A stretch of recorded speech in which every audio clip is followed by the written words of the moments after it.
사랑과 마음 상담센터에서 보내드리는 성령 안에서 믿음의 자가진단 시간입니다. 어제는 여러분들과 슬픈 바울의 마음에 대한 이야기를 나눴습니다. 영원사랑, 바울의 마음이 내 마음과 같기를, 또 내 마음이 거짓없이, 내 양심이 거짓없이 영원사랑을 위해서 슬퍼하고 있는 바울처럼 나도 그러기를 바라는 이 마음이 가짜가 아니기를, 그런 얘기를 나눴습니다. 그렇지만 이런 마음이지만 영원구원은 내 바람이 아니고 하나님의 주권입니다.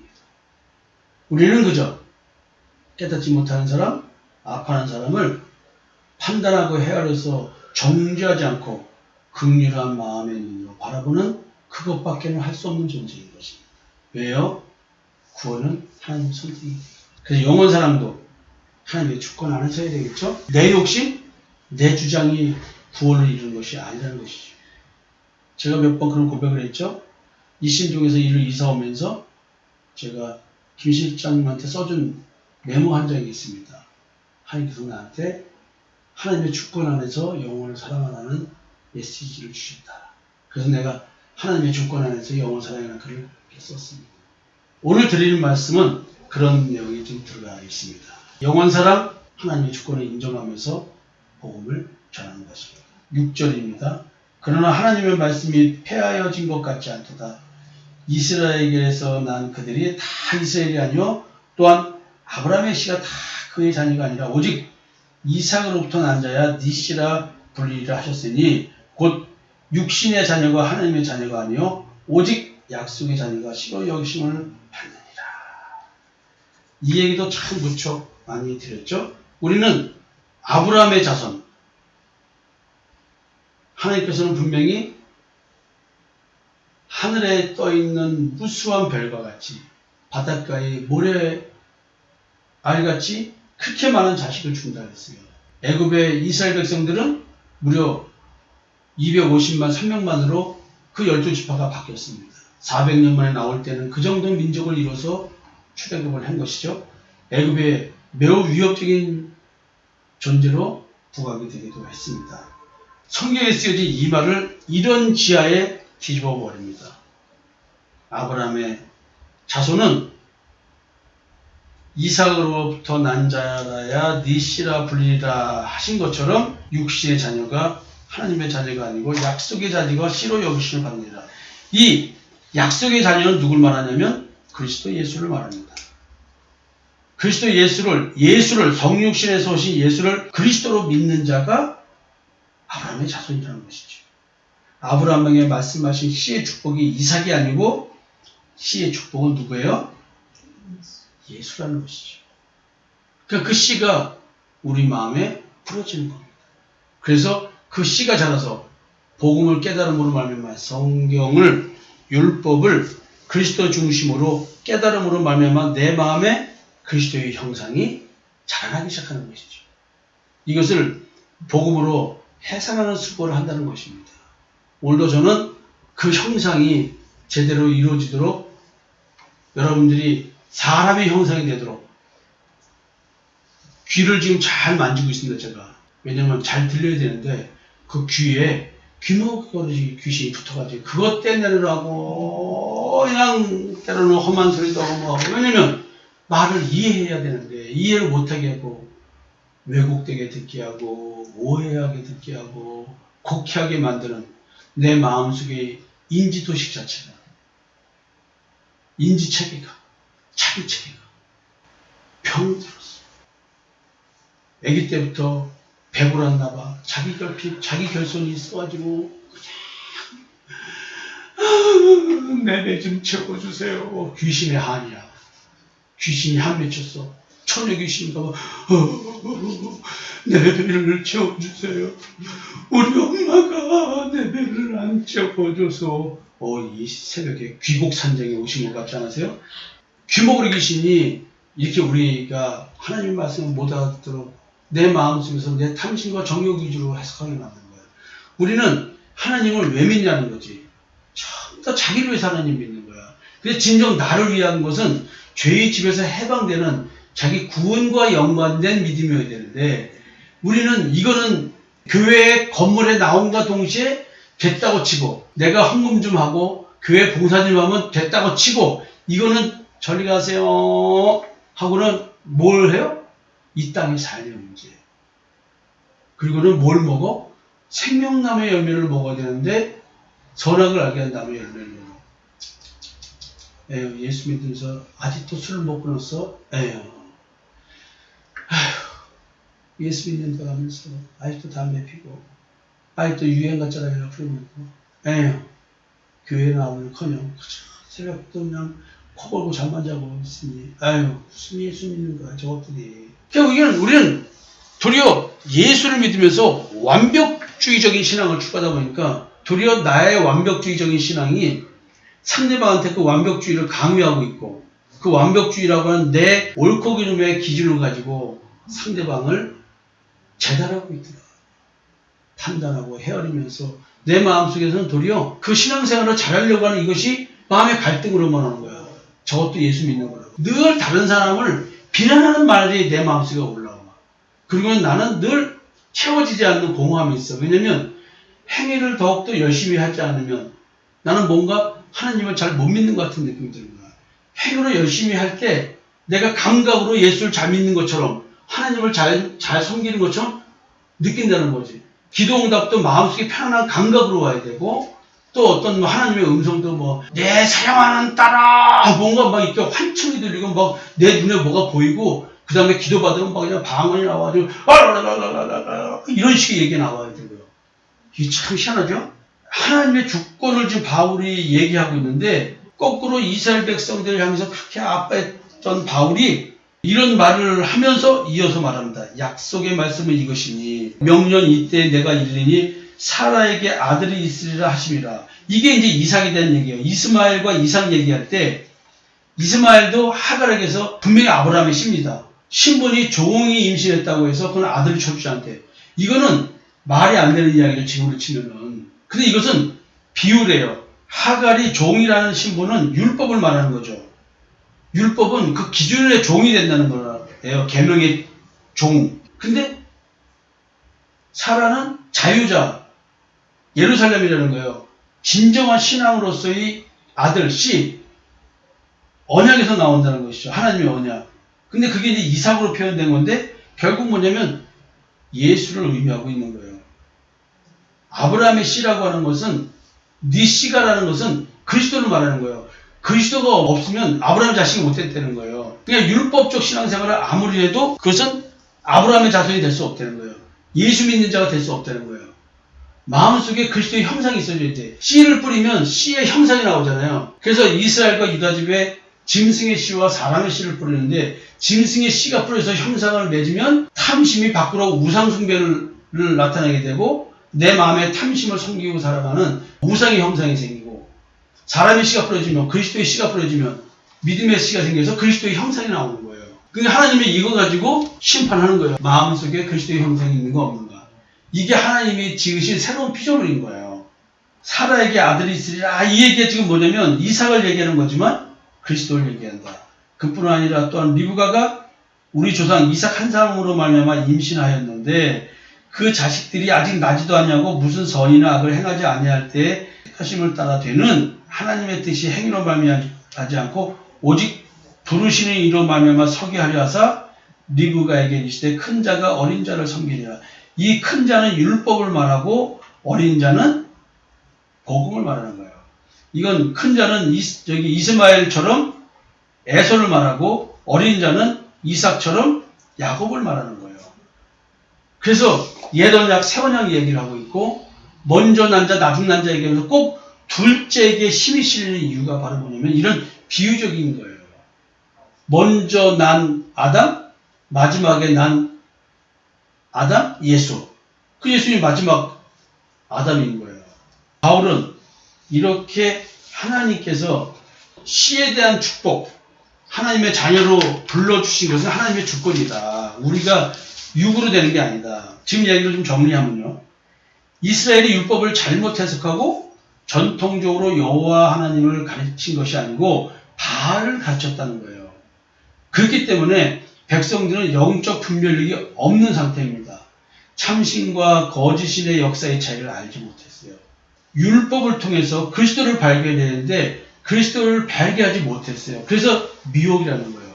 참 하나님 여호와의 역사와 내 마음속 양심 거기에 역사는 거짓신 이거 역사의 차이를 몰랐던 거예요. 행위를 만들어내는 하나님과 양심으로 하나님을 섬기게 하는 이 하나님, 이 두 하나님의 차이를 제대로 몰랐던 거예요. 이스라엘은 결국 하나님의 아들 그리스도를 죽이게 된 겁니다. 예수를 알아봐야 되는데 예수를 알아보지 못했어요. 그 이유가 뭐냐면 참 하나님 여호와께서 우리를 예수 앞으로 인도하시는 것처럼 그들을 예수 앞으로 인도를 안 해주신 거예요. 육체만 주장하고 있기 때문에.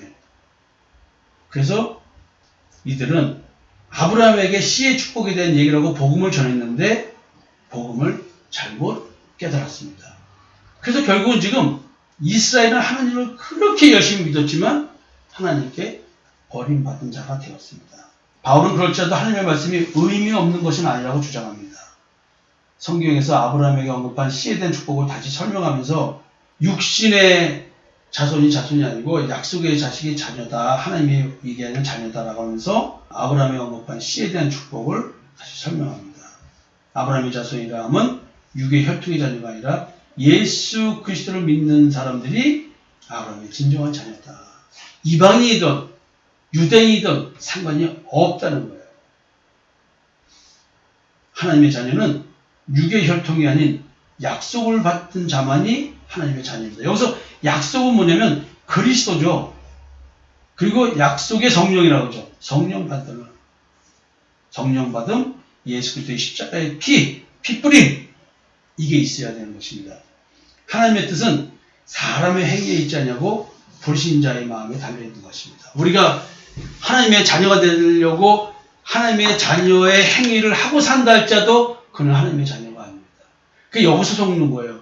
그래서 여러분들에게 빙산탐정 얘기를 하면서 행동 차원에서 여러분들이 하나님의 자녀, 즉 교회 다니면서 믿는 자답게 행동을 하면서 나는 하나님을 잘 믿는다고 착각하는 거, 내 마음으로. 이게 속는 거죠. 그런다고 해서 하나님의 자녀가 되는 게 아니에요. 하나님의 자녀는 영성 차원에서 나의 핵심, 나의 중심인 자기가 원래 태어날 때부터 거짓된 자기로 태어나기 때문에 이 거짓된 자기가 나를 속이고 있다고 하는 자기 교육적 존재라는 사실을 깨닫는 것입니다. 깨닫지 못하도록 마귀는 엄청난 역사를 한다는 것이죠. 그러니까 여러분들이 영성 차원까지 내려와서 지성소에서 거짓 하나님이 진짜 하나님 양 역사에서 나로 하여금 행위를 바르게 함으로써 내가 진짜 믿는 자라고 착각하게 만드는 이거를 깨달아야 된다는 거예요. 와우, 이 깨달음 너무나 어려운 깨달음인데 오늘도 성경 공부에 참석해 주신 두 분께 이 거짓된 자기에 대한 얘기 어떻게 느끼고 계시는지 한번 고백을 들어보겠습니다. 어제는 김현수 실장이 먼저 얘기했는데 오늘은 장로님이 먼저 얘기하겠습니다. 거짓된 자기. 지금까지 살아오면서 나라는 존재로 살아온 적이 없다라는 것. 그리고 그게 영의 지배로 살아왔기 때문에 진실이 내 안에 있을 수 없다라는 것이 더 알아주고요. 존재 자체가 거짓되기 때문에 하나님을 알 수가 없고 내 안에서 하는 말들은 거짓밖에 나올 수밖에 없는 자입니다. 라고 고백을 할 수밖에 없는 입장입니다. 내가 사랑한다는 말 자체도 거짓된 자기가 말했다고 하면 그 사람도 거짓말이겠죠? 그렇죠. 그 사람도 거짓말이죠. 자식들 그렇게 끔찍이 사랑하죠? 남편보다 자식이죠? 네. 예. 근데 그럼 그 자식 사람도 그 진한 모성애도 가짜겠네요? 네, 거짓말이었습니다. 예, 무서운 지금 고백을 했습니다. 네. 윤서가 네 엄마 너를 사랑하는 사람은 거짓말이란다. 자, 다음 김 실장님. 저도 이제 저의 거짓된 자기 어느 정도인가 그 실체를 더 깊이 보게 된 계기가 자기 심리학을 공부하면서 이제 제 실체를 보게 된 건데요. 그동안에 이제 목사님께서 그런 말씀 하셨잖아요. 현실 도피의 대가는 김연수 전도사라고. 네, 맞아요. 근데 그 인식 정도가 사실은 그렇게 와닿지 않았었던 것 같아요. 저의 그 이성 심리학에서 나오는 정신병자, 제가 요즘 많이 이제 나오죠. 제 존재 자체 보니까 이미 손상된 자기 체계를 갖고 있었기 때문에 자기 심리학에서는 이런 체계를 가진 사람은 정신병자라고 부르더라고요. 그러니까 제가 생각하고 있었던, 우리가 알고 있었던 정신병하고는 너무나 차이가 다른, 드러난 사람은 정신분열증을 가진 사람이고요. 저 같은 경우는 드러나지 않았던 자였기 때문에 철저히 속였죠. 제 자신 자체를. 내 존재 자체가 어느 정도 타락했는지, 정신병 증세를 가지고 있었던 나, 다시 되돌아보니까, 아, 나는 정신병자가 맞구나. 정신병 증세를 가질 수밖에 없었고, 또 이미 유아기 때부터 그렇게 형성되어 있었는데, 그걸 철저히 가리고 싶었기 때문에 현실 도피를 할 수밖에 없었던 나. 그러다 보니까 제 존재에 대한 인식이 정확하게 되지를 못했더라고요. 그리고 가리기에 급급했고, 그리고 그동안에 제 자신을 보니까 표현 방식 자체도 몰랐고요. 사람들과 감정 표현하는 것도 몰랐고, 아예 관심도 없었고, 그러면서 오늘 다시 또 알게 된 게, 제가 또 신앙생활에 대해서 쇼를 부리고 있었구나. 왜냐면 제 현실의 삶에서도 쇼를 부리고 있었기 때문에, 가리기 위해서 쇼를 부렸기 때문에, 그동안에 이제 목사님께 말씀을 이렇게 들으면서, 맞습니다 하면서 깨닫다고 했지만, 정작 그 삶도 다 쇼였다라는 거, 다시 이제 깨닫게 되었어요. 그래서, 사실은 오늘, 목사님께 이런 고백을 했어요. 이제는 도피하지 않겠습니다. 현실을 직시하고 저의 거짓된 자기를 이제 있는 그대로 저를 이제 드러내고요. 있는 그대로 보고 그런 나를 내 존재가 어때인지 정확하게 인식이 되어야 예수님이 왜 필요한지 그리고 왜 하나님의 일을 할 수밖에 없는지 하나님의 뜻을 가지면서 나아갈 수밖에 없는지 다시 새삼스럽게 이렇게 와닿는 걸 보니까요. 아, 이제 내 존재 거짓된 자기를 벗어버리는 그 내면의 힘이 생겼나 보다. 그래서 제가 고백했습니다. 신앙도 이제 쇼를 부리지 않겠다고요. 근데 이 말씀 들으시면서 목사님께서 충격받으셨습니다. 예, 저한테 질문이 뭐였냐면 하나님이 이제 나를 위해서 돌아가셨다. 그렇게 우리는 귀한 존재다 했더니 갑자기 하나님이 어떻게 나를 위해서 돌아가셨죠? 밑도 끝도 없는 이런 질문을 하니까 내가 헉 해가지고 이렇게 진짜 아침에 와 그럼 여태까지 이제 이 사람이 여태까지 복음을 뭘 들은 거야? 순간 근데 나는 질문을 던질 때 이게 순간 뭐가 드러났다라는 생각이 나는 확 들었어요. 그래서 오늘 이 시간에서 이런 고백이 나오게 된 거죠. 이런 얘기하고 정신병 얘기를 하는데 시간이 좀 길지만 이 얘기 좀 해보려고 그래요. 자기 심리학에서 자기의 1차 장애를 설명할 때 정신병 얘기가 나오는데요. 어릴 때 자기가 즉 자기애적 자기죠. 내가 어릴 때 엄마의 돌봄을 받고 자라야 되는데 엄마의 돌봄을 제대로 받지 못했을 때 심각한 자기 손상이 생긴다는 게 자기 결핍이 심한 거죠. 이럴 때 손상된 자기를 감싸기 위해서 방어하기 위해서 방어기제의 구조가 이제 형성이 되겠죠. 두 가지가 나오는데 하나는 거리두기라는 건데 이런 사람은 정서적 차가움이 배어 있어요. 보이지 않게. 또 피상적 정서 즉 내 감정이 상대방하고 교류할 때 대화할 때 겉의 감정이야. 속 감정이 아니야. 그래서 타인과 늘 안전한 정서적 거리를 유지합니다. 그러니까 사람들과 친해지는 척은 해도 친해지진 않아.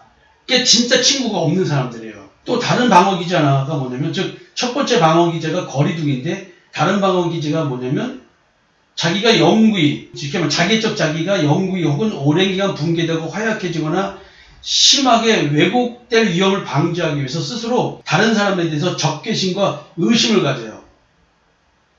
만약에 어릴 때 심각한 자기 손상, 자기 결핍이 있는 여자인 경우 의구증이 반드시 있겠죠. 남자인 경우는 의처증이 강하게 있겠죠. 적개심과 의심, 이것이 전부 다 적개심을 발전되니까 가정폭력이 나타난다는 거죠. 이러한 광범위한 방어조직, 두 가지 방어조직의 뿌리가 뭐냐면 어린 시절에 자기 결핍이 큰 거예요. 이런 사람들이 우울감, 건강염려증, 공황장애, 강력한 불안 이런 것들이 있는데 이런 것들이 어린아이 때 자기 마음속에 침범해 들어온 거예요. 사실은. 이게 여러분들 이게 이제 자기 심리학에서 얘기하는 정신병이라고 얘기를 합니다. 거기에 정신분절증, 공허우울증, 조증, 죄책우울증, 경계에서 상태 이런 용어는 이제 설명되고 있어요. 정신병에 대한 얘기를 해서 제가 잠시 설명드렸고요. 오늘 바울의 이야기를 하면서 이런 얘기까지 나눴습니다. 여러분, 진실된 우리들의 신앙 행동 가지면 안 됩니다. 내 마음 깊숙이 들어가서 숨어있는 나를 지배하는 영을 찾아서 그 영과 싸워야 됩니다. 오늘 한번 싸워보시지 않으시겠습니까? 감사합니다.